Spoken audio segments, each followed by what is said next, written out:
بسم الله الرحمن الرحيم. الحمد لله رب العالمين، والصلاة والسلام على سيدنا محمد وعلى آله وصحبه أجمعين. يا ربنا لك الحمد كما ينبغي لجلال وجهك ولعظيم سلطانك. إلهنا ربنا ظلمنا أنفسنا وإن لم تغفر لنا وترحمنا لنكونن من الخاسرين.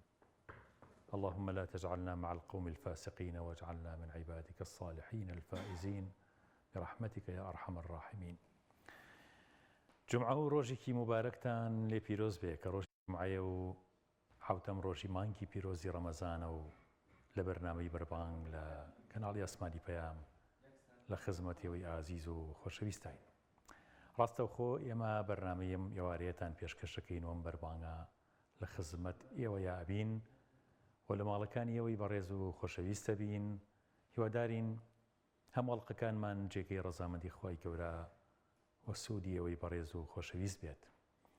داواکارین لە خوای گەورەکە بەرەکەت بخاتە ماڵ و حاڵ و ژیانتان، شیفای نەخۆشەکانتان بدات، شیفای نەخۆشی هەمومان بدات، ڕزق و ڕۆزی و بەرەکەتمان بەسەرا ببارێنێ ئینشاءالله.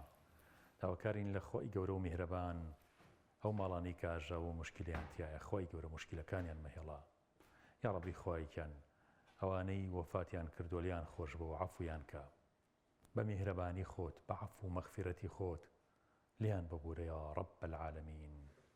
داواکارین لە خوای گەورە کە هەموو ئەو برا عەزیز و خۆشەویستانەی کە لە کەناڵی ئاسمانی پەیام کارەکەن، بە تایبەتی لە ڕۆژانێکی وەکو ئەمڕۆ کە ڕۆژی جومعەیە، سەرقاڵی شوکارەکانن زۆر بەجددی و بەدڵسۆزانە ئیشی تیاکەن. خوای گەورە سەرفرازی دنیا و قیامەتیان کە، مناڵەکانیان بۆ مەحفوظ کات، ماڵیان فراوان کە، ڕزقیان واسع بکات و ئینشاءالله لە دنیا و قیامەتە سەرفرازی دنیا و قیامەت بن. ئازانم ئێمە بەرنامەکانمان دەست پێکەین لەم ئێوارەی بەربانگە لە خزمەتی بەڕێز و خۆشەویستا بین، پاش کەمێکی تر دێمەوە خزمەتتان. فەرموون.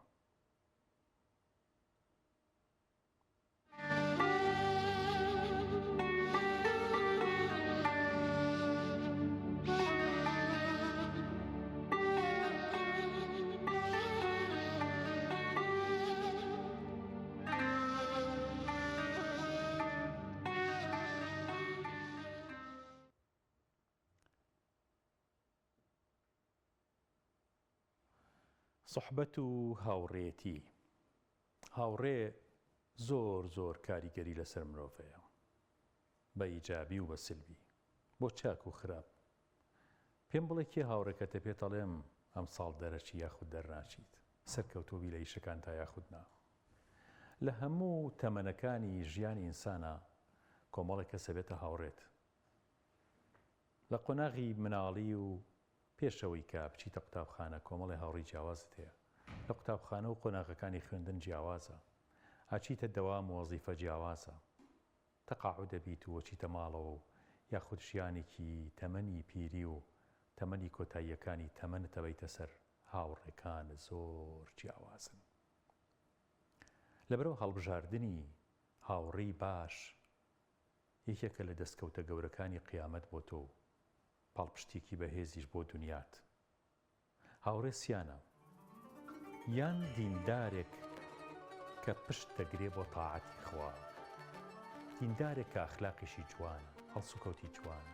کاڵین دیندار هەرەوە ناکە عیبادەتەکە و نوێژەکات، ئەوەی کە وەفادارە، ئەوەی کە ئیشی جوانەکات، ئەوەی کە بەڕاستی سیفاتی بەرزی ئینسانی تایە، دینداریش بێ زۆر زۆر باشتر. چکە جاری وا هەیە کەسێک باش نییە، لە ڕووی دینداریەوە باش نییە، بەڵام کەسێکی زۆر زۆر چاکە. خیارکم فی الجاهلیە خیارکم فی الئیسلام. خەڵکی زۆر باشمان هەیە بەس دیندار نین، بۆیە زەڕورە دوعا بکەین خوایە ئەم کەلێنەی تایە پڕی بکەرەوە، کەلێنەکە زۆر گەورەیە کە دیندار نییە. کەواتە کۆمەڵی خەڵکن کە ئێمە پەیوەستین پیانەوە لەبەرەوەی هاوڕێمانن چونکە دیندارن. جۆرێکتر لە هاوڕێ هەیە گوناهکار و سەرپێچی کار و ئەمە یەکسەر ئەدوا بەرەو گوناه و تاوان لی دوورکەوەرەوە. کۆمەڵی سێهەمەوەیە کە غافڵن، سەرحانن، بەڵام ئینسانی باشن، پەیوەندیان لەگەڵان مەپسڕێنە. هەوڵ بە ئیسلاحی ئەم لایەنیان بکە کە باش نییە. کەواتە ئینسان لە دنیای ئەوێ بزانێ چۆن هاوڕێیەتی خەڵکەکە. با دوو نمونە بێنینەوە لە هاوڕێی باش و خراپ لە سەردەمی پێغەمبەر صلی الله عليه وسلم. صلوات لديدار حضرة رسول الله صلى الله عليه وسلم. اللهم صل على سيدنا محمد وعلى آل سيدنا محمد كما صليت على سيدنا إبراهيم وعلى آل سيدنا إبراهيم وبارك على سيدنا محمد وعلى آل سيدنا محمد كما باركت على سيدنا إبراهيم وعلى آل سيدنا إبراهيم في العالمين إنك حميد مجيد عدد خلقك ورضاء نفسك وزنة عرشك ومداد كلماتك. إلهنا ربنا ظلمنا أنفسنا وإن لم تغفر لنا وترحمنا لنكونن من الخاسرين. هاوري چاك و هاوري خراپ. عقبەی کوڕی ئەبی معیط هاوڕێی ئەبوو جەهل بوو، کەسێکی زۆر خراپ بوو. ئەبوو جەهل سەفەرێکی کرد، ماوەیەک لە عقبەی کوڕی ئەبی معیط دوورکەوتەوە. کەلی دوورکەوتەوە عقبە ئەو ماوەیە دەستی کرد بە گوێگرتن لە قورئانی پیرۆز لە خزمەت پێغەمبەر صلی الله عليه وسلم. ئەچوون لە پشتی ماڵی پێغەمبەرا گوێیان لە قورئانە گرت. ئەوەنە قورئان کاریگەر بوو و خودی قورئان ئەوەنە کاریگەرە. وەرە کابرا کافر بێ بتپەرست بێ، خواخوای بێ شەو دابێت و بچێت لە پشتی ماڵی پێغەمبەر صلی الله عليه وسلم گوێ لە قورئانی حەزرەتی پێغەمبەر رسول الله بگرێ، گوێ لە دەنگی حەزرەتی ئەبوبەکر بگرێ کە قورئانە خوێنێ. کەواتە قورئان کاریگەری زۆر زۆرە، هەروەکو خوێندنیش. با بگەڕێین هۆی چییە ئێمە ئەم کاریگەریەمان لا نەماوە، کەس بووە. لاواز بە زۆر بە ئاسایی قورئانە گۆڕینەکەین بە گۆرانی دەی کوژێنینەوە، گوێی لێ ناگرین، یان کاریگەر نین پێی. عەقەبە گوێی لە قورئانە گرت، متەئەسیر بوو، بڕیاری یا موسڵمان ببێت، بڕیاری یا بێتە موسڵمان. چوو بچێتە خزمەتی پێغەمبەر صلی الله عليه وسلم. لەو کاتەیە ئەبوو جەهل لە سەفەر هاتەوە. لە سەفەر هاتەوە گەیشت بە ئەبوو جەهل وتی ئەبوو الحەکەم، وتی بەڵێ، تی بەتەمام بچم موسڵمان بم. تی شتی وا چۆن ئەکەیت؟ عەقەبە چۆن شتی وا ئەبێت؟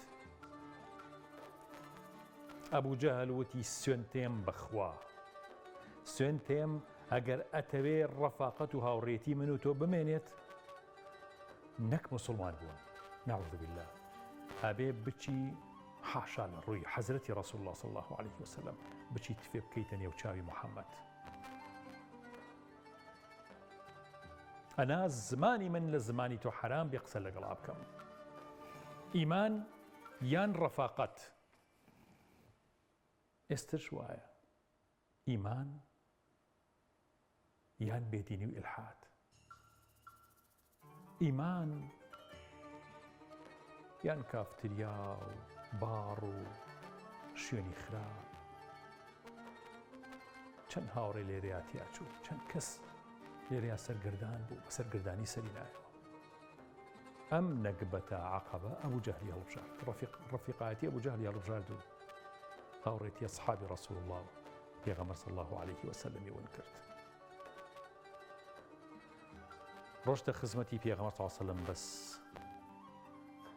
بە شێوەی ئەسحاب نا، ویستی ئەو بێئەدەبی ئەنجام بدا لە خزمەتیان. بوو بە دوژمنترین کەسی پێغەمبەر صلی الله عليه وسلم. هیچ کەسی عەزیەتی پێغەمبەری وەکو عەقەبەی کوڕی ئەبی معیط نەداوە صلی الله عليك يا رسول الله صلی الله عليه وسلم.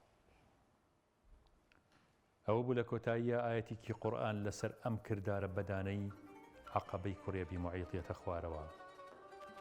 ئەم نا لەبارە چی کرد؟ ناوی زۆر بە خراپ چووە ناو قورئان. لە مەلەی ئەعلا و لە ناو ئاپۆڕای ملیۆنەها ملیارەها مەلایکەی خوا زۆر ناشرین وەسفی کراوە، وێنەیەکی ناشرینی پیشاندا. قورئان باسیەکات و باسی هەمووانی کە بەم جۆرە تەسەڕوفەکەن و بەم جۆرە جوڵێن، بەم جۆرە مامەڵە لەگەڵ قورئان و ئیمان و ئیسلاماکەن، باسییانەکات. کە لە پێشی هەمویانەوە عەقەبەی کوڕێوی معیبە. قورآنە فەرمێت وَيَوْمَ يَعَضُّ الظَّالِمُ عَلَى يَدَيْهِ ڕۆژێتە پێشەوە ئەو زاڵمە قەپەکە بەدەستی خۆیە چیم کرد بە خۆم ويقول يا ليتني اتخذت مع الرسول سبيلا خۆزگە هاوڕێتی پێغەمبەرم هەڵەبژار صلی الله عليه وسلم.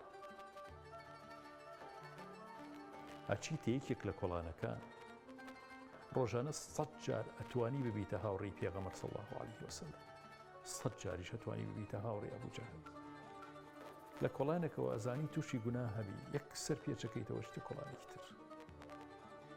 خۆت زانی، خۆتە ناسی. ئەوە هاوڕێتی پێغەمبەرە هەڵبژار صلی الله عليه وسلم. دوای هەوا و ئارەزوو نەکەوتی. ئەزانی ئەم دینارە حرامە لە دەستایە، هێشتا نەگەیشتۆتە ناو گیرفانت، چووە ناو گیرفانە چێتە دڵ، ئەچێتە جلوبەرگی مناڵەکەت، ئەچێتە داهاتی خێزانەکەت، ئەچێتە ناو میراتت، وێران دەکا، ئەسووتێنێ، بەڵام گرتە بەدەستەوە خستە شوێنێکە شیاوی شوێنی خۆیەتی هەڵم نەگرت. ويوم يعض الظالم على يديه ويقول يا ليتني اتخذت مع الرسول سبيلا يا ليتني لم أتخذ فلانا خليلا خۆزگە فلانم ناکرد بە هاوڕێی خۆ، نەبووە ڕەفیقی ژیانم، خۆزگە لقد أضلني عن الذكر بعد إذ جاءني هەتا کۆتاییاتەکە. ئەوە دووری خستمەوە لە ذیکری خوا، لە یادی خوا. خۆشەویستانم، ئێمە بەردەوامین لەسەر بابەتی هاوڕێتی و گرنگی هاوڕێتی. ئێستا مۆبایلەکان هاوڕێمانن، ئێستا شتانێکی زۆر ڕۆژانە هاوڕێی ئێمەن، چۆن مامەڵەیان لەگەڵا بکەین. ئاچینە خزمەت چیرۆک و بەسەرهاتی چاکانی کورد، خزمەت جەنابی بەڕێز مامۆستا مەلا عومەری نظامی فەرمووی.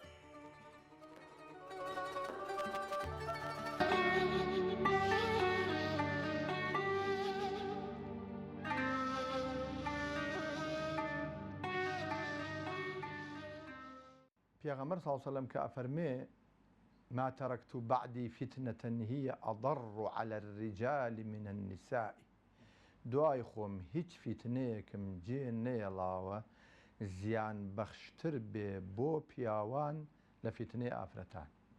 مامۆستایەکی زۆر گەورە بە هەر ناویشی بەرم باشترە. ڕۆژێک لە خزمەتیا بووم لە ساڵەکانی هەروە بزانم هەفتا بووم، من گەنج بووم، باسی ئافرەت هاتەنەوە، مامۆستا شێخ محەممەدی تەکیی، مامۆستا شێخ محەممەدی گەورە فەرمووی عومەر، ئەو کاتە 1000 دینار زۆر بوو، 1000 دینار کەس نەیبوو. فەرمووی عومەر 1000 دینار وازانم ملیۆنیشی وت، 1000 دینار ملیۆن دینارم بەرێ بۆ کوێ ئەڵەی بۆتە بەم دڵنیای شتەکەم خیانەتی یەک فلسی لێ ناکە. ئەمە قسەی مامۆستا شێخ محەممەد بوو. بەڵام ئافرەتێک بڵێ ئەم ئافرەتە لەگەڵ خۆ بەرە بۆ فلان شوێن 5 دقیقە بێ، وەڵاهی نایبم لەگەڵ خۆ، فەرمووی نایبم، دڵنیا نیم خیانەتی لێ نەکە. مامۆستا شێخ محەممەدی گەورەی تەکیە ئەمەی بۆ من جێڕایەوە. جا فیتنەی ئافرەتان زۆر گەورەیە، ئەبێ پیاو ئاگای لە خۆی بێ. گەنجی ئەمڕۆ من ئەڵێم گەنجی ئەمڕۆ هیچ خۆی ناڵێم خۆی مانوو نەکەوە، تا خۆی مانووکە کەمە، بەڵام گەنجی ئەمڕۆ هەر مادەم خۆی پاراستووە لەو جامیعە و زانکۆوە، باوەڕکە و گەنجە وەلیە. هەر مادەم توانوێتی خۆی پاراستووە و نوێژەکانی ئەکا و ڕۆژەکانی ئەگەر ئیتر وەلیە، چونکە ئەم هەموو فەسادە. جا دووسێ چیرۆکم لەو بارەوە لایە، ئەگەر ڕێ بکەوێ یەک دوانێکیان گێرمەوە. کاکە حەمە بوو لێرە نوێژێک، کاکە حەمەی حەمەعەلی خەڵکی مچەکوێر بوو. مچەکوێر دەیەکە لە نێوان دێکانی قەرەداغ و دەربەنی خانە. ئیسا هێنانەتە خوارەوە پێی ناڵێن مچەکوێر، پێڵن کانی حەیران، ناوەکەیان گۆڕیوە. ئەم کاکە حەمەیە کە لێرە نوێژێ کرد، خەڵکی ئەو دێبوو لە ئەسڵا، بەس لای من نوێژە کرد، زۆر سبحان الله پیاوێکی بەزەنی من پیاوێکی متتەقی و ڕوو لەخوا بوو، دائیما گریا، هاتە لێ دەستەکرد بە گریان. شتی زۆر بۆ گێڕاومەوە، شتێکیان زۆر کاریگەر بوو لە بیرم نەچووە. کاکە حەمەی حەمەعەلی فەرمووی عسكر بووم لە شارەبان شارەبانی ساڵبەتە ناوەکەیشان گۆڕیەوە ناوەتە مەقدادیە لە حملەی تعریبە هێنا خۆی ناو ئەسلەکەی شارەبانە فەرمووی عسکر بووم لە شارەبان کۆمەڵێ بووین شێخ ئەحمەدی شێخ لەتیفی باوەخۆشێنیشم لەگەڵا بوو ڕۆژێکیان دوان لە عەرەبەکان و تورکەکان وتیان با بچین ماڵێکی خزممان هەیە لەو ناو باخانە سەرێکیان لێدەین وتی ڕۆژتن لەگەڵیانە وتمان قەی چێکاچن بۆ دێنی ئەمەش با بچین منی شێخ ئەحمەد لەگەڵیان چوین جا با ئەوم لەبیر نەچێ کاک حەمەی حەمەعەلی خواعافی بکات دەروێشی شێقاوەری سۆڵە بوو شێقاوەری سۆڵە پێیان وتووە قەمچی ڕەش یعنی تەمەسوکی لەسەر دەستی ئەو کردبوو فەرمووی بردینیان لە ناو باخەکە ئاگام لێ بوو من و شێخ ئەحمەد نە عەرەبیمان باشە زانی نە تورکیمان باشە زانی ئەوان هەر بە تورکی و بە عەرەبی قسەیانەکەن منیش وتم ئەرێ کاکە ئەوە چییە وەکو شتێ لە ئێمە بشارنەوە هەر بە تورکی و عەرەبی قساکەن وتیان وەڵی ڕاستە وتی گەشتبێنی ناو باخەکانیش لە شارەبان وتی ڕاستانەیە ئەو بیناتان چاو لێەوە بنا بەرزە ئەوە فەسادخانەیە ئێمە بۆ ئەوێچ پڕێ لە ئافرەتی فەساد یەن لەگەڵمان ئەفەرمون نایشێن وتی ئەمیان خەڵەتانتان نزیکی خانۆکەیان کردینە وتی وەڵام منیش سوبحان الله کەوایان وت دەسم کرد بە گریان وتم وەڵا من دەستی قەمچێ ڕەشم گەڵاو کردووە سید یعنی نەیشی و ماچم کردووە یعنی خۆی بە گەڵاو دانا وتی من دەستی قەمچە ڕەشم گەڵاو کردووە ئیسە چۆنیان بۆ شوێنی وا دەسم کرد بە گریان وتی شێخ ئەحمەدیش کە منی بینی وتی بەخوا تۆ بگەڕێتەوە منیش ئەگەڕێمەوە لەگەڵ ماگەڕایەوە وتی بەخوا هەتا هاتمەوە مەعەسکەر گریام هەتا هاتمەوە مەعەسکەر گریام فەرمووی 5 جار ئەوەم بۆ ڕێکەوتۆ لە ژیانی خۆما هەر 5 جارەکەی خوا پاراستومی ئەمە بەڕاستی دەرسە بۆ گەنجی ئەمڕۆ هەر لەسەر مەسەلەی ئافرەت هەر نمونەیەکی مەحەلی خۆمان شێخ مستەفامان هەبوو شێخ مستەفای حاجی شێخەوڕەحمان خەڵکی بەلەکجار بوو پێمانەوە کارڕەیس مەسەلەی کارڕەیسەکەیشی ئەوە قسەیەکی هەیە سە کات نەبیجێڕێنەوە کارڕەیس یعنی کاگڕەئیس فەرمووی عەسکەر بووم لە کەرکووک جا عەسکەرانە شتی عەجایبیان بینی بوو لە ژیانی خۆیانە فەرمووی نەخۆش کەوتم ئەو کاتێک گەورەترین مستەشفای عەسکەری لە مەعسکەر ڕەشید بوو لە بەغا دیارە نەخۆشەکەی داخوازی ئەوە وتی نەقلیان کردم بۆ مستەشفای عەسکەری لە مەعسکەر ڕەشید لە بەغا مەعسکەر ڕەشیدیش لەو پەڕی بەغاوە بوو لە ئاوادانیان نەبوو لەم دواییان من بینیم عەسکەریم تیا کرد وتی لەوێ ماوەیە مامەوە خوا شیفای بۆ ناردم نیسبەتێ چاک بووم دەریان کردم وتی کە من بردمیان بە مەئموری بردبوومیان بە سیارەی عەسکەری بردمیان هیچ بەغام نەدی بوو هیچ نازانی کە دەریان کردن لە خەستەخانە وتیان بڕۆڕە بۆ وەحدەکەی خۆت سەرم دامام هەر ئەوە نەمزانی تا بابوو نظام بێ من نەمزانی ڕوو کوێ بکەم چۆڵاوانەیەکی زۆریش هەبوو لە بین مەعسکەر ڕەشید و ناو جەرگەی بەغا لە شەرقی بەغا بوو وتی لە بابوو نظامەکەی مەعسکەر ڕەشیددا تووشی پیاوێک کاتم ئەم ناسی خەڵکی فڵان دێبوو با من ناوەکەی نەبە زۆر دڵم خۆش بووتم ئەمە ئەم گەیەنێتە مەنزڵ هەشی چارەزان نەبوو وتم کاکە فڵان کەس وەڵا خوا دەلی داماوە تۆی بۆ من ناردوو ئەو خۆی لەوێ عەسکەر بوو لەو شوێنە بمگەێنە شوێنێ بمنێرێتەوە بۆ کەرکووک تی باش کەوتمە دوای تی وەڵا وەختێ بە خۆمزانی کردمی بە ماڵێکە پڕ بوو لە ئافرەتی فەساد وەکو بم خەڵەتێنێ خەڵەتانمی وتی ئەو چووە ژوورێکە و چەند ئافرەتی هاتن بەرەو پیری هەر ئەوەنەی بۆ کرا لای لە من کردەوەتی مستەفا ئەگەر پارەی و پێێنێ من ڕوبعەکە بۆ دەم بە ڕوبعێ بۆ لەو کاتە وتی منیش دوو ئافرەت هاتن بە پیرمەوە هەر ئەوەی ما باوشم پێ بکە وەڵا هەر چۆن بوو خۆم دزیەوە لێیان گەڕامەوە لە مەعسکەر دەرچووم بە پرسیار هەتا چاخانەی کندیم دۆزیەوە چاخانەی کندی لەسەر جمهوری بوو پڕ بوو لە کورد دایمە ماڵبەندی کوردەکان بوو هەر لە زمانی ئەوانەوە تا زمانی ئێمەش تر نازانم بچی بەسەر هاتووەیستە تی وەڵا لەوێ کوردەکانم دۆزیوە و لە هەر کەسێک مەپرسێ بچۆ بۆ کندی پڕە لە کورد وتی وەڵا ئەوان دەلیلیان کردم بۆ قیتاری کەرکووک و سواری قیتاری کەرکووک هاتمەوە بۆ مەعسکەری خۆمان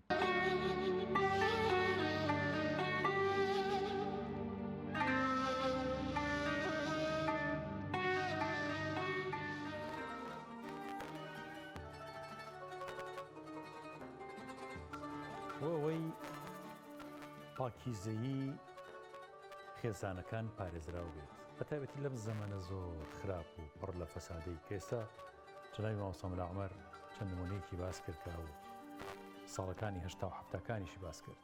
ئێستا چۆن بتوانین خێزانەکان بپارێزین، خێزان لە شپرزەیی و لەم نەکبەتەی کە تەواوی دنیای گرتووە، فەسادی ئەخلاقی، چۆن پیا و ژن بتوانن خۆشەویستی لە بەینیانە بمێنێت، چۆن بەردەوام بێت، یعنی ژن و پیاوی حەڵاڵی یەک چۆن بتوانن ئەو خۆشەویستی نەبێ بەڕۆتی، نەبێ بە شتێکی ئاسایی. نهێنیەکە هەیە فەیلسوفێک باسیەکات، مفەکیرەکان قسەیان لەسەر کردووە، ئەڵێن ئەسڵی خۆشەویستی بەینی دوو عاشق، دوو خۆشەویست، دوو ژن و پیاو 3 ساڵ تەمەنێتی. دوای ئەوە ئەبێ شت هەبێ پاڵنەر بێ بۆی ئەو خۆشەویستیە بەردەوام بێت، تا ئەو خۆشەویستیە جێی خۆی بگرێت و بەردەوام بێت، تا درێژخایەن بێت. سڕی خۆشەویستی پێغەمبەر صلی الله علیه وسلم لەگەڵ حەزرەتی خەدیجەیە چییە کە دوای 10 ساڵ لە وەفاتی حەزرەتی خەدیجە 10 ساڵ لە وەفاتی کردووە مردووە، پێغەمبەر صلی الله علیه وسلم خۆشیەوێت باسی ئەکات، وتیان یا رسول الله دوای 10 ساڵ لە وەفاتی فەرمووی إن الله غرس حبها في قلبي، خوای گەورە خۆشەویستی ئەوی لە دڵما ڕواندووە. طەلەبە ئازان داواکردنە کە خوا بتپارێزێ لەم زەمەنە زۆر خراپەیە، تەڵەب بکەی خوایە ئەو خۆشەویستی هەمە بۆ خێزانەکەم، بۆ مێردەکەم بیپارێزە، بیڕوێنە بۆ با بەم لاولایە نەڕۆم. سڕەکە چییە؟ نهێنیەکە ئەوەیە کە ئەم جۆرە ژن و پیاوانەی کە خۆشەویستیان بەردەوامە بێت و لە 3 ساڵ تێ ئەپەڕێت تا ئەخیری عومر، تا پیریشە بن، هەر یەکیان خۆشەوێت، هەر ڕێز لە یەکە گرن، هەر بە یەکەوە هەڵ ئەکەن. سڕەکەی ئەوەیە کە ئەمانە نهێنیەک لە ژیانیانە هەیە. پێغەمبەر صلی الله علیه وسلم نهێنی لەگەڵ حەزرەتی خەدیجە چی بوو؟ تیجارەتی کرد لەگەڵیا. ئاخرە و ماڵە ماڵی حەزرەتی خەدیجە بوو کە تیجارەتی پێکرد، لەگەڵ یا مناڵەکانی پەروەردە ئەکرد. ئەبێ ئێمە چوابین لەگەڵ خێزانەکە تابە، لەگەڵ مێردەکە تابە، سەفەری لەگەڵا بکە. آخر پێغەمبەر صلی الله علیه وسلم تۆمەجای سەفەری نەبوو، بەچی ئەبزانی سەفەری لەگەڵ خێزانەکانیان کردووە؟ چووە بۆ هەر جەنگێ خێزانە یا دوانی لەگەڵ خۆیان بردووە ژنەکانی خۆی، ڕۆشتون لەگەڵ پێغەمبەر صلی الله علیه وسلم، چەندین ئافرەت بەشداری جیهادی کردووە، هاوسەفەری هاوسەنگەرەکانیان بوون، مێردەکانیان بوون. ئێستا سەفەر زۆر ئاسان بووە، تۆ لەگەڵ خێزانەکەی خۆتە، هەتاوەکو تاقەتی بە و تاوەکو توانات هەیە، تاوەکو بادەت لە بەردەسایە، تاوەکو ئەتوانی بڕۆی بڕیا و زەوق و سەلیقەی ڕۆشتن و سەفەرکردنێ ماوە، سەفەر بکە، سەیرانی لەگەڵا بکە، گەشتی لەگەڵا بکە، کتێبی بۆ بخوێنەرەوە. نمونەیەکمان باس کرد لەم ماوەیە کە پیاوێک جەریدەی بۆ خێزانەکەی خوێندەوە لە کاتێکە تووشی زەهایمەر بووە، هەر پیاوەکە هەن نەناسیەوە بە هیچ جۆرێ، یعنی ژیانێکی مشتەرەکە لەگەڵ یا هەبێت، بڕۆ لەگەڵ یا بۆ ئەم لاولا. نمونەی عەلی و فەرەج، عەلی فەرەج لەگەڵ کیا؟ لەگەڵ نور الخەتیبە، نور طەیبە، ئەم دوانە ژن و مێرد بوون، ئەم دوانە بەناوبانگن لە دنیا ئێستا. عەلی فەرەج لەگەڵ نور الطەیب کە هەردووکیان پاڵەوانی یاری ئەسکواشن. ئەسکواش ئەو یاریە کە تۆ لە مەلعەبێ یاخود ژوورێکی داخراوە بە تەنها خۆت لەگەڵ دیوارەکە یاریەکەیت بە تۆپێک و سەلەیەکی دەستێ. ژنەکە هەوڵیە هەتا بوتوڵەی عالەمی بەدەستێنا هی ژنان، پیاوەکەش بە هەمان شێوە. ئەم دوانە هەردووکیان لە یاری ئەسکواشە بوون بە بەتەڵی عالەم، ژنێک لەگەڵ مێردەکەیە، ئەو هی ژنان ئەو هی پیاوە. ئێوە خەونی مشتەرەک و هاوبەشە، خەونی هاوبەشیان هەیە بەیەکەوە. بۆ ئەوەی ئەم عەلاقەیە بەردەوام بێت و تووشی خەلەل نەبێت، چکە ڕێگەکانی بە لاڕیابردن زۆر ئێستا. خۆتان هەمووتانە و مەجای ئینتەرنێت و مەجالە بەرفراوانەی تۆڕی کۆمەڵایەتی ئاگدارن کە چەند جیهانێکی لە خشتە بەرە، چەند جیهانێکی زایەکەری وەختە، چەند جیهانێکە خێزانەکان لێکەڵەوە شوێنێ پەرتەوازەیان ئەکات، چەند جیهانێکی سیحراوی ترسناکە. ئەگەر تۆ لەگەڵ خێزانەکەتە لەگەڵ مێردەکەتە کۆمەڵێشتان نەبێت کە لە ڕۆتین ئەو ژیانەتان دەربچێت، مەترسی لەسەر عەلاقە و پەیوەندی نێوانتان زۆر زۆرە. لەبەرەوە گرنگە ئەم جۆرەشتانە هەبێ لە ناوتانە لە بەینتانە. ئەگەر تۆ نووسەری بڵێ وەرە با بەیەکەوە چیرۆکێ بنووسین، کتێبە بخوێنەوە، ئەم کتێبە بڕیار بینم 2 مانگ ئەم 3 مانگ ئەم کتێبە بەیەکەوە بخوێنینەوە، کاتێکی بۆ دیاری بکەنی ئیلا وەخت بپسڕێنە تا ئەوە ئەکەیت. لە مەطعەمێکا بەیەکەوە نانێک بخۆن کە زانیت زبری کەوتۆتە نێوانتان. لەبەرەوە پارێزگاری لە ماڵەکانتان بکەن بەوەی خەونی هاو بەشتان هەبێت. خۆشەویستانم، سونەتەکانی پێغەمبەر صلی الله عليه وسلم پێویستە ئاگاداری بین و نەبێتە ڕۆتین لە ژیانمانە و هەمیشە لە خزمەتی سونەتەکانی حەزرەتی ڕەسوول الله بین صلی الله عليه وسلم. فەرمووی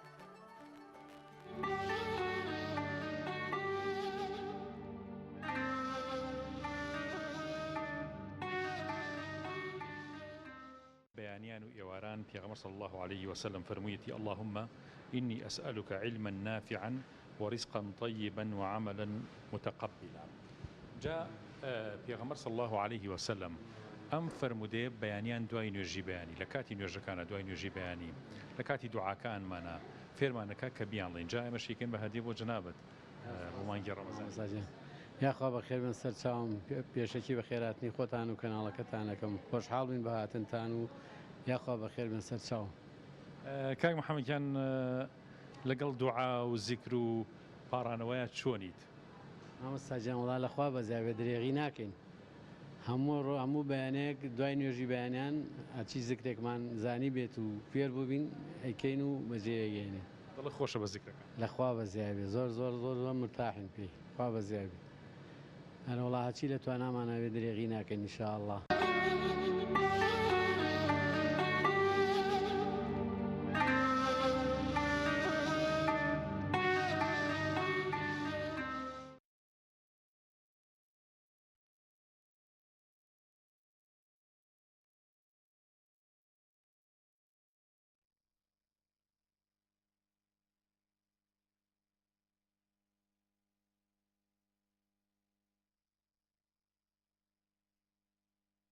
چیرۆکێکی کە زۆر دەرس و پەندی تایە، زۆر هاندانی تایە بۆ ئێمە، بە تایبەتی بۆ گەنجی ئێستامان کە زۆربەی گەنجمان بەهۆی ئەم زڕوفەی لە کوردستان و لە وڵاتی ئێمەیە دروست بووە، تووشی بێئومێدی بووە، تووشیەوە بۆکە ڕەشبین بێ بە وڵاتەکەی، ڕەشبین بێ بە داهاتووی وڵاتەکەی، کۆچەکە لە ڕێی کۆچکردنا غەرقە بێ خنکێت.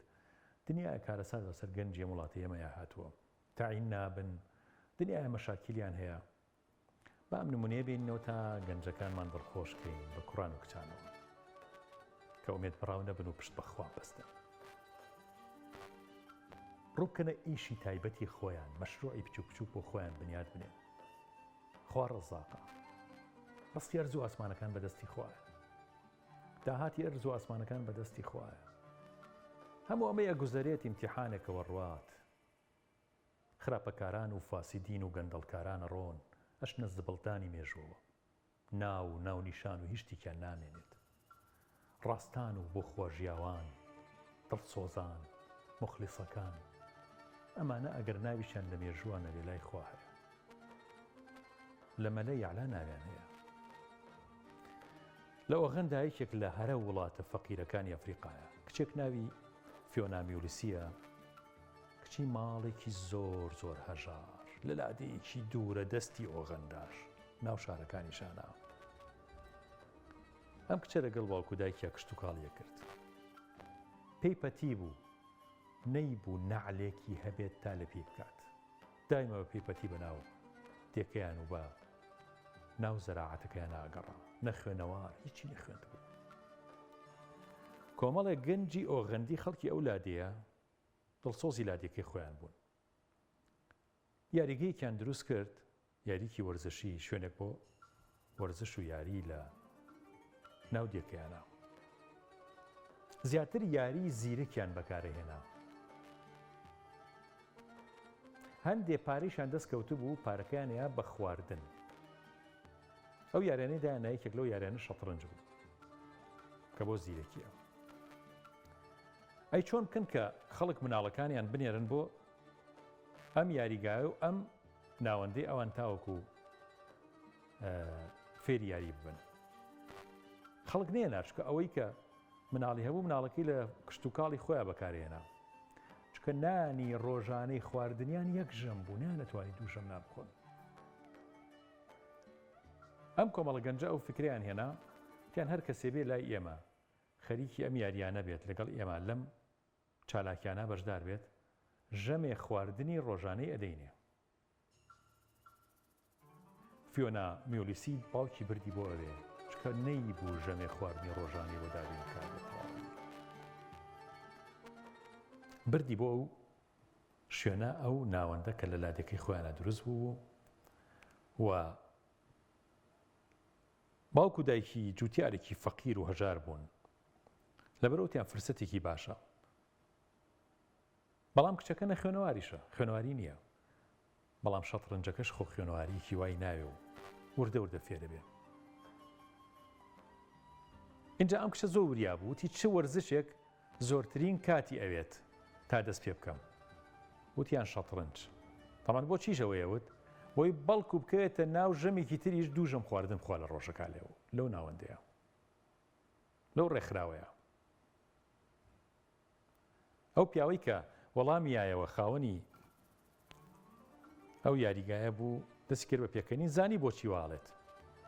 وتی شەترەنج بۆ تۆ زۆر باشە، توکرە تۆ ئەتەوێت دوو ژەم خواردن لێرە بخۆیت.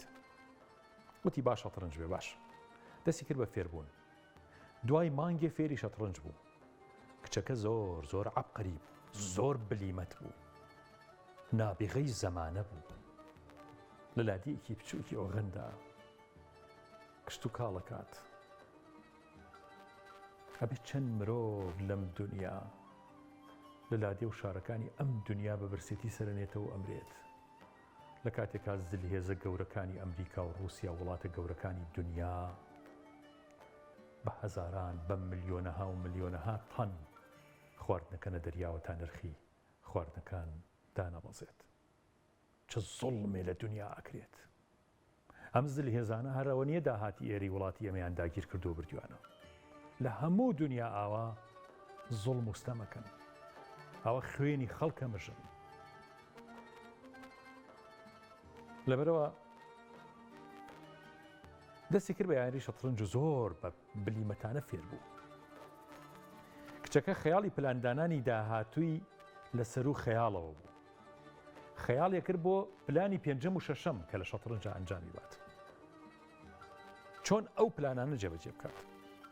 دوای ساڵێک بوو بە یەکەمی لادێکەی خۆیان لە شەترەنجە. دوای 2 ساڵ لە مودەڕیبەکەی خۆی بردەوە سەرکەوت بەسەر مودەڕیبی خۆیان لادێکیانە. بڕیاریان دا بیخەنە ناو بوتۆلەی ئۆغەنداوە. ئەوە بوو یەکەمی ئۆغەندا بۆم کچە. مودەڕیبەکەی وتی ئەبێت خوێنەواری فێر بێت تاوەکو لە یاری نێودەوڵەتیە بەشداری بکات، لە ساڵانەیە لە پاڵەوانێتی ئەفریقایا بەشداری بکات. ئەوە بوو خۆی فێری خوێنەواریش کرد، شارەزا بوو بە یەکەمی ئەفریقاش. هەلەم چەند ساڵی ئەخیرا بوو بە یەکەمی هەموو ئافرەتانی هەموو دنیا لە شەترەنجە. لە فەقیرێکی هەژاری پێپەتی برسی بۆ ژەمێ خواردن چوو بۆ ئەو یاریەوە، بوو بە بەتەڵی هەموو عالەم، بەتەڵەی هەموو عالەم، هەموو دنیا لە شەترەنجە. فلیمێکیان لەسەر ئەم کچە دەرکردووە بە ناوی فیۆنا. فلیمێک لەسەری هەیە. ئەو کچەی دەوری فیۆنای بینی، یعنی دەوری ئەم کچەی بینی، خەڵاتی ئۆسکاری وەرگرت. ئێستا فیۆنا لە ڕۆژاوایە، لە غەربایە، یەکەمی هەموو دنیاە لە شەترەنجە. لەبەرەوە خۆشەویستان، ئێمەی موسڵمان زەڕورە زۆر باشتر ئومێدەکانمان بنیاد بنین بێ ئومێد نەبین لەم دنیا. ئەم دنیا زەمینە سازیە بۆ قیامەتمان، زەمینە سازیە بۆ باشترین جۆری ژیان. تۆ سەرکەوتوو بە خەڵکی تریش سەرکەوتووەکەی، دەوڵەمەند بە خەڵکی تریش دەوڵەمەنەکەیت، خۆشگوزەران بە خەڵکی تریش خۆشگوزەرانەکەیت. لەبەرەوە گەنجەکانمان هەوڵ بن، خۆتان ماندووکەن، پرۆژەی بچووک بچووک بنیاد بنێن لە ژیانتانە تا ئینشاءالله بەو جۆرە ئێوەش و هەموو لایەکمان سەرکەوتوو بین. خۆشەویستانم مەچینە خزمەت یەکێکی تر لە سونەتەکانی پێغەمبەر صلی الله علیه وسلم و دەرسوانە لەم سونەتانە وەرەگرین.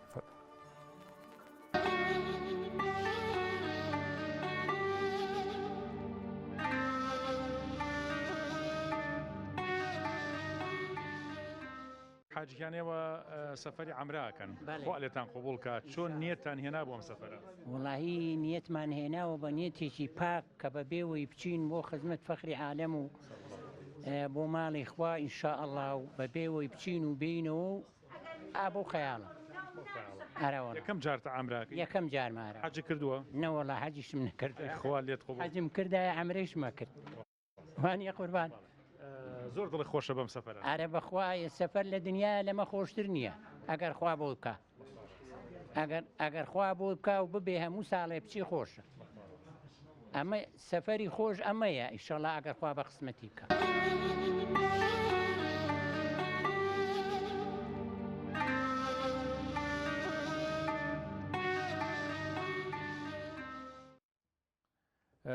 ئەو سەفەر و گەشتانەی کە ئینسانی کات شتی زۆر زۆری تیابێ، بەسەرهاتی زۆر زۆری تیابێ. سەتۆچی بۆ سەفەری عەمرە، چی بۆ حەج، ئەچی بۆ سەفەری وڵاتان، یعنی دنیای ئەزمون و دنیای شت کۆکەیتەوە لە بۆ داهاتوی خۆت.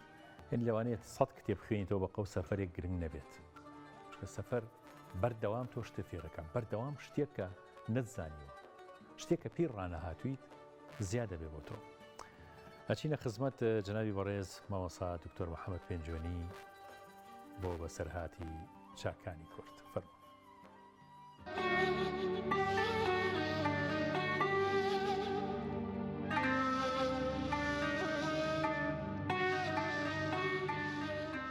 مسلمان زۆر جار هەیە عاشقی ئەم دینێ، عاشقی خوای پەروەردگارە، خۆشەویستێکی بۆ دروستە بێ بۆ پێغەمبەری خوا عەلەیهی سڵات وەسەلام یا بۆ کۆمەڵە عیبادات کە ئەنجامی بدا، بەڵام لەبەر نەبوونیەک بۆی ناکرێ.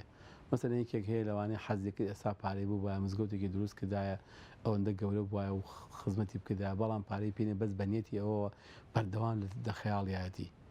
ئێمە دڵنیابین ئەوە مادام نیەتەکەمان هەبێ ئینشاڵڵا ئەجرەکەمان بۆ نووسراوە. کەسێکی ترە بەهیمەتی کارێکی گەورەی ترەوانێ خاڵکاریکردنی هەژاران بەدەمەبوونی کەسێکی نەدارە نەخۆشێکە، ئەمانە هەموو ئەبینێ بەردەوام بیری لێ کاتەوە ئەڵێ خۆزگا من بمتوانێ ئەوم کردایە خۆیان پارەم ببوایە ئەو فەقیرە ئەو نەخۆشم چارەسەر کردایە ئەو فەقیرم هەژای ڕزگار کردایە.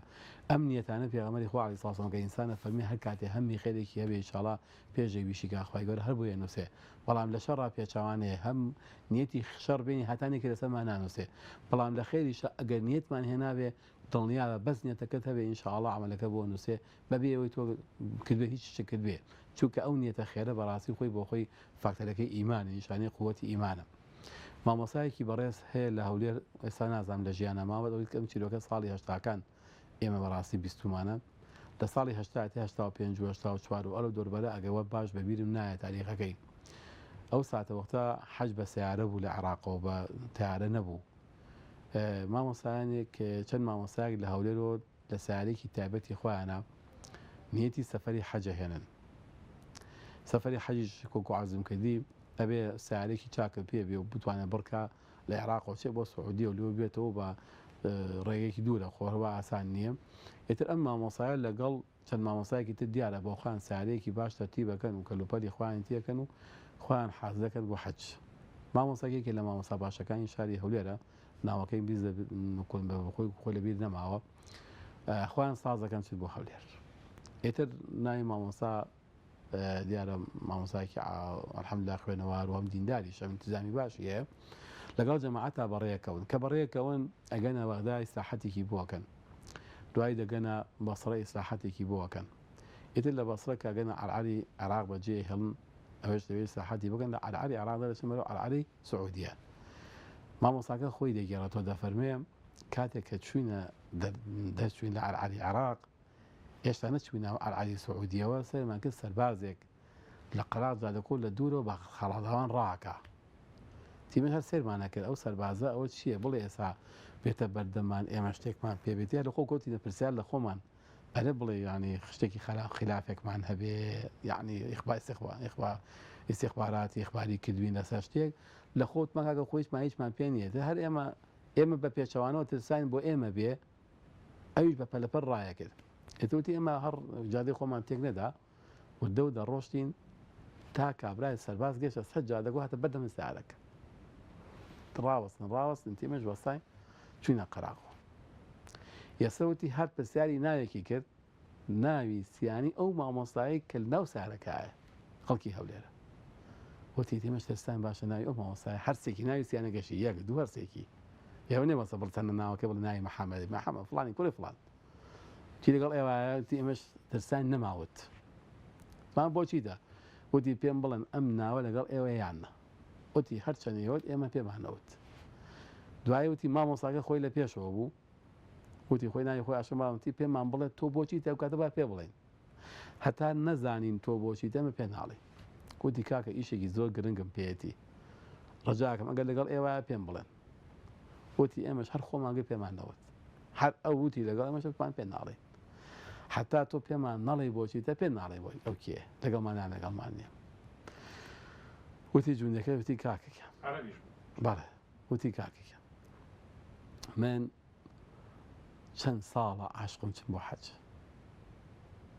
زۆرم پێغەمبەر خۆشەوی عەلەیهی سەڵات وسەلام ئەم ساڵ کە ساڵی حەج بووە دەکەوێ لە بیدایەتی حەجەوە دوعاکەم خوایە گیان ڕوخسەت ئیشێکم بۆ بڕەخسێنی بڕۆم حەجێکەم و بە خزمەت ئەو مەرقەدە بگەم کە پێغەمبەری خوای تێ عەلەیهی سەڵات وسەلام ئێتر ئەڵێ من هەموو شەوێ دوعام کردووە لە نوێژەکانمە پاڕاومەتەوە زۆر عاشقم بەخوا ئەمێ بگەم بۆ شوێنە بەڵام ئیتر من ئیشەکەم و کارەکەم ڕێگەم پێ نادا توانای مادیشم سفرە و هیچم نییە ئیتر ئەمەوێ ئەم شەو لە خەومە پێغەمبەر سەڵڵاهو عەلەیهی وسەلەم خەوم پێی وتم ئەوە چی بۆچی بێتاقەتی وتم وەڵای بێتاقەتم بێم بۆ زیارەتی تۆ بەس ناتوانم بێم چی جاتۆ ئەو نە بێتاقەتی بۆ زیارەتی ناشتوانین سەلامێکشمان بۆ بنێری کوکو خۆ نایی سەلامێکم بۆ بنێرە وتم ئەخە بە کیا سەلام بنێرم من لەم دەشتە چۆڵەیە و ئالێرا سەرباز و لەم ڕەبایە و بەناو ئەم عەسکەرانەیە هیچ کەس ناچێت بۆ حەج بە کیا بینێرم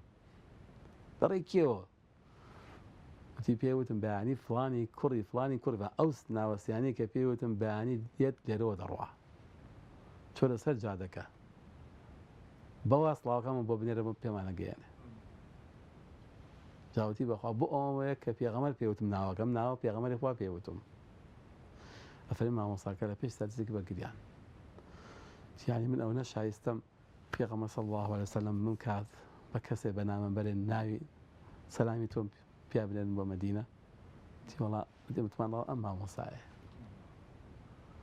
ئێتر ئەڵێس وتی ئەو سەڵاوی کە هەمە بە پێغەمبەری خوا سڵاوی من گێنە بڵێ فڵانی کوڕی فڵان کە خۆت لە خەوەکە پێوت ئەوە وعدەکەی جێبەجێگر بە فڵان کەسە سڵاو لێکە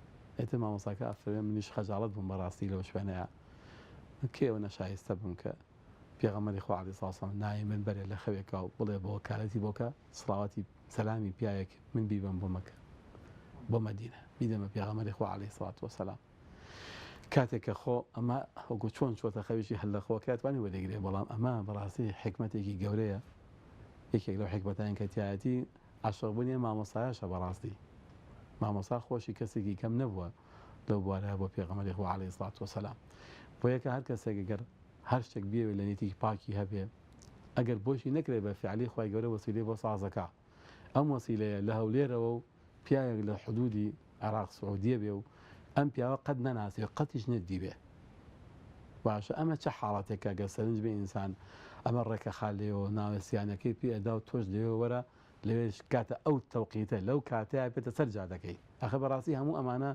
هەموو ئەمانە دەستێکی معنەویە لەگەڵیە تۆ لەو ساتە وەختە بێت سەر ئەو جادەیە ئەو نەفەرەی کە تۆ دەوێت لەو سیارە بێ بۆ ئەو پرس ناوەسیانەکەیشی بزانی کە قەتیش نەناسی بێ ئەم جازبانەکەشتان جیاواز بێ وڵاتەکەشتان جیاواز بێ شوێنەکەشتان جیاواز بێ بەڕاستی هەموو ئەمانە ئەوەیەکە کە لەو مژدە خۆشانەیە کە ئینسانی مسلمان ئەگەر هاتوو بە هەر ئەمەلێکی خێرەوە مامەڵە بکات لەگەڵ دینداریە لەگەڵ هەر کارێکی خێرا ئینشاڵڵا پێیەکا ئێستا ئەو پیاوەگەر حەجیشی نەکرد بێ بەڵام کۆوایەکە ئەو ئاواتەی خۆی کاتە هاتە دی بەوەی کە بە خەوێک واقعاً پیایەتە بەردەمی مامۆسایەکی ئاینیشە ئەو خەبەرە ئاگەینە بە پێغەمبەری خوا عەلەیهی سڵات وسەلام.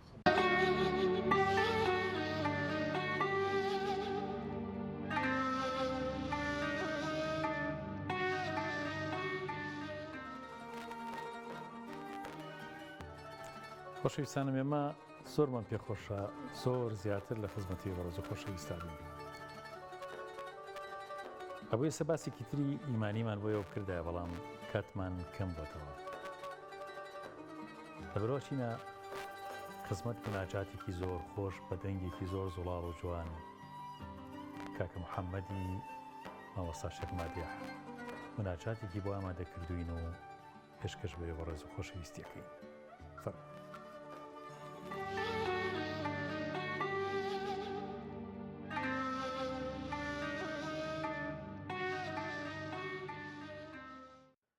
مدد يا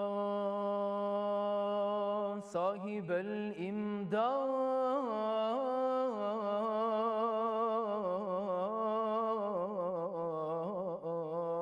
الإمداد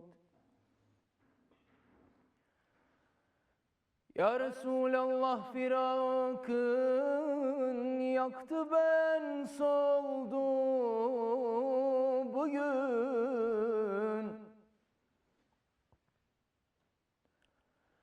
Ah nasıl etsem tahammül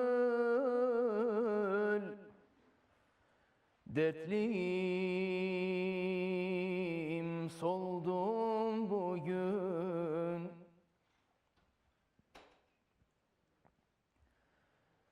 Sine suzan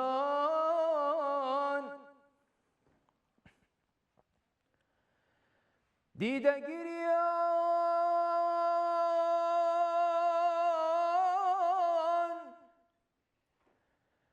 dil perişan,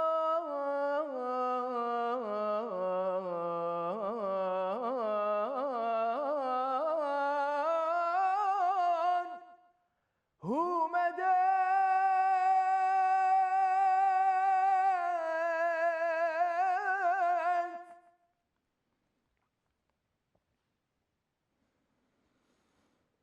bir kesim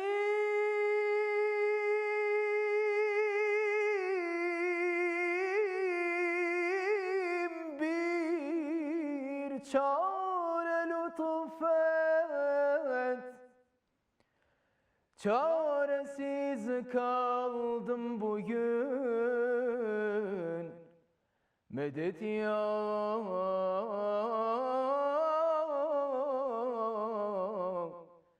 طبيب القلوب.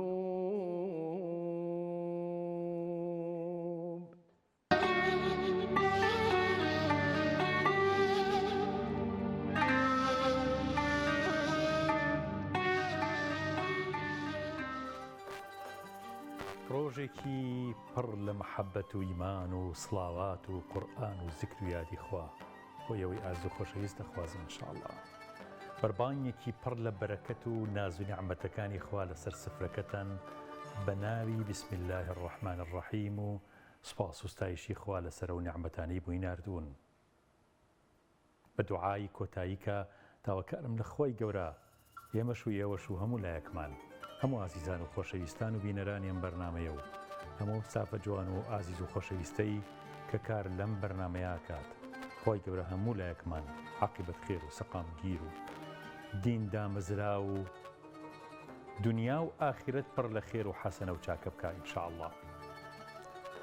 خۆی گەورە بەرەکەت بڕێژە بەسەرتانە، ڕەحمەتی خۆی بڕێژە بەسەرتانە، سەلام و هێمنی بڕێژە بەسەرتانە، عاقبەتی هەموو لایەکتان بەخێر بگەڕێت و لە هەموو لایەکمان خۆش بێت. اللهم آمین آمین آمین یا مجیب السائلین. تا بێگەشتنەوەی تر بەخۆی گەورەتانە سپێرم. سبحان ربك رب العزة عما يصفون وسلام على المرسلين والحمد لله رب العالمين. والسلام عليكم ورحمة الله وبركاته. خوتانك الله. السلام.